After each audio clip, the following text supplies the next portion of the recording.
एकदा माँ कामाख्या मनरे महाप्रभु श्री जगन्नाथ दर्शन कर अभिलाषटी आसीथिला।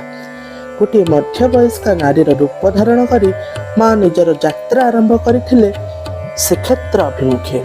गमन पथरे ही माँ कामाख्या भेट होइथिला श्रीक्षेत्र अनन्य तंत्र साधिका नितई धोबणी सह। नितई धोबणी माँ को भूल रे एक अपशक्ति भावरे भावी नहीं। तत्क्षण से सही स्थान रे माँ को अटकाई देइथिले।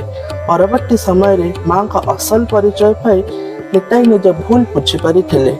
से माँ को क्षमा प्रार्थना करने संगे संगे उक्त स्थान रे ही माँ को अवस्थापन करने पाई अनुरोध करथिले। वीर प्रतापपुर एही गाँटी पुरी जिल्लार प्रमुख ब्राह्मण शासन ग्राम मानक मध्य अन्यतम। यह पुरी जिल्लार चंदनपुर निकटतम। जनमानस एठारे माँ कामाख्या को माँ कामरूपा काली भाव पूजा अर्चना कर।